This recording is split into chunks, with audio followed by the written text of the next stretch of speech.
ನಿನ್ನೆ ಮಂಡ್ಯದಲ್ಲಿ ಒಂದು ಸಂವಿಧಾನ ಮತ್ತು ಪ್ರಜಾಪ್ರಭುತ್ವ ಉಳಿಸಿ ಅನ್ನುವಂಥ ಒಂದು ಕಾರ್ಯಕ್ರಮದಲ್ಲಿ ಭಾನು ಮುಸ್ತಾಕ್ ಲೇಖಕಿ ಅವರು ಅಂಬೇಡ್ಕರ ಮೂರ್ತಿಗೆ ಮಾಲೆ ಹಾಕಬೇಕಾದ್ರೆ ಚಪ್ಪಲಿ ಹಾಕ್ಕೊಂಡು ಮಾಲೆ ಹಾಕಿದ್ದಾರೆ.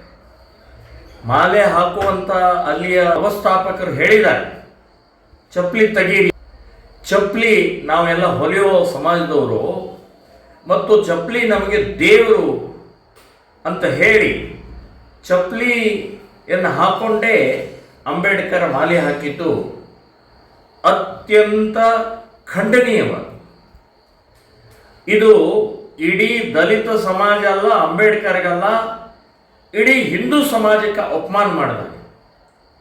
ಯಾವುದೇ ಮೂರ್ತಿ ಇರಲಿ, ಅಂಬೇಡ್ಕರ್ ಮೂರ್ತಿ ಇರಲಿ ಅಥವಾ ಯಾವುದೇ ಮೂರ್ತಿ ಇದ್ರೂ ಕೂಡ ಒಬ್ಬ ಮಹಾಪುರುಷ, ಒಬ್ಬ ಸಂವಿಧಾನ ಶಿಲ್ಪಿ.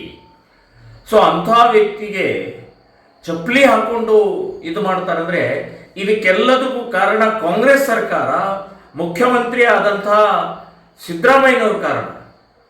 ಅವರನ್ನು ದಸರಾ ಹಬ್ಬದಲ್ಲಿ, ನಾಡ ಹಬ್ಬದಲ್ಲಿ ಆ ಉದ್ಘಾಟನೆ ಕರೆದರಲ್ಲ, ಅದೇ ಸೊಕ್ಕು ಇವತ್ತು ಇವರು ಈಗ ಚಪ್ಪಲಿ ಹಾಕೊಂಡು ಹೋಗೋಕ್ಕೆ ಕಾರಣ ಆಗಿದೆ. ನಾನು ಭಾನು ಮುಸ್ತಾಕ್ ಅವ್ರಿಗೆ ಹೇಳ್ತಾ ಇದ್ದೀನಿ, ಚಪ್ಪಲಿ ದೇವರು ಅಂತಾದರೆ ನೀವು ಕಾಲಲ್ಲಿ ಹಾಕೋಬೇಡಿ, ಕೊರಳಲ್ಲಿ ಹಾಕೊಳ್ಳಿ, ಇಲ್ಲ ತಲೆ ಮೇಲೆ ಇಟ್ಕೊಳ್ಳಿ. ನಿಮ್ಮ ದರ್ಗಾದ ಮೇಲೆ ಚಾದರ್ ಹೊದಿಸ್ತಾರಲ್ಲ, ಆ ಚಾದರ ಬದಲಾಗಿ ಚಪ್ಪಲಿಯ ಮಾಲೆ ಹಾಕಿ. ಏನ್ ಮಾತಾಡ್ತಾ ಇದ್ರಿ? ಸೊಕ್ಕ ನಿಮಗೆ? ಒಬ್ಬ ಸಂವಿಧಾನ ಶಿಲ್ಪಿ ಅಂಬೇಡ್ಕರ್ಗೆ ಈ ರೀತಿಯ ವರ್ತನೆ ಮಾಡೋದು ನಿಮ್ಗೆ ಶೋಭೆ ತರುತ್ತಾ? ನಿಮಗೆ ಬಹಿರಂಗ ಕ್ಷಮೆ ಕೇಳಬೇಕು. ಇಡೀ ರಾಜ್ಯಾದ್ಯಂತ ಇದರ ವಿರುದ್ಧ ನಾವು ಪ್ರತಿಭಟನೆ ಮಾಡಬೇಕಾಗತ್ತೆ. ನೀವು ಯಾವುದೇ ಕಾರ್ಯಕ್ರಮದಲ್ಲೂ ಕೂಡ ಭಾಗವಹಿಸದೇ ಇರೋ ಹಾಗೆ ನಾವು ಪ್ರತಿಭಟನೆ ಮಾಡಬೇಕಾಗತ್ತೆ.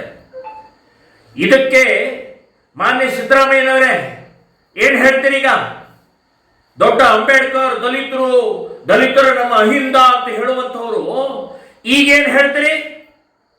ಒಬ್ಬ ದಲಿತ ಸಂವಿಧಾನ ಶಿಲ್ಪಿ, ಭಾರತ ರತ್ನ ಅಂಬೇಡ್ಕರ್ಗೆ ಅಪಮಾನ ಮಾಡಿದಂತ ಭಾನು ಮುಸ್ತಾಕ್, ಸೊಕ್ಕಿನಿಂದ ವರ್ತನೆ ಮಾಡಿದಂತ ಭಾನು ಮುಸ್ತಾಕ್ಗೆ ಈಗೇನು ಹೇಳ್ತೀರಿ? ಬಾಯಿ ಬಿಡಿ ನೋಡೋಣ, ಖಂಡಿಸಿ ನೋಡೋಣ.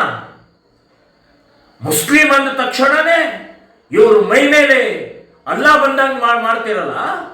ಸೊ ಈಗ ಬಾಯಿ ಬಿಡಿ ನೋಡೋಣ. ಭಾನು ಮುಸ್ತಾಕ್ ಅವರಿಗೆ ನಾವು ಹೇಳ್ತಾ ಇದ್ದೀವಿ, ಇದು ಅಂಬೇಡ್ಕರ್ಗೆ ಅವಮಾನ ಅಲ್ಲ, ಸಂವಿಧಾನಿಗೆ ಅವಮಾನ ಅಲ್ಲ, ದೇಶಕ್ಕೆ ಅವಮಾನ ಮಾಡಿದ್ದೀರಿ ನೀವು. ಸೊ ಈ ರೀತಿಯ ಚಪ್ಪಲಿ ನಿಮ್ಮ ದೇವರಾದರೆ ನಿಮ್ಮ ತಲೆ ಮೇಲೆ ಇಟ್ಕೊಂಡು ಕೂತ್ಕೊಂಡು ಮೇಲಿರಿ. ಯಾರಿಗೆ ಹೇಳ್ತಾ ಇದ್ದೀರಿ ನೀವು?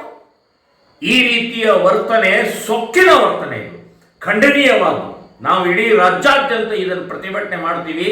ನೀವು ಕ್ಷಮೆ ಕೇಳದೇ ಇದ್ದರೆ ಅಂತನ್ನುವಂಥದ್ದು ಈ ಸಂದರ್ಭದಲ್ಲಿ ನಾನು ಹೇಳ್ತಾ ಇದ್ದೀನಿ.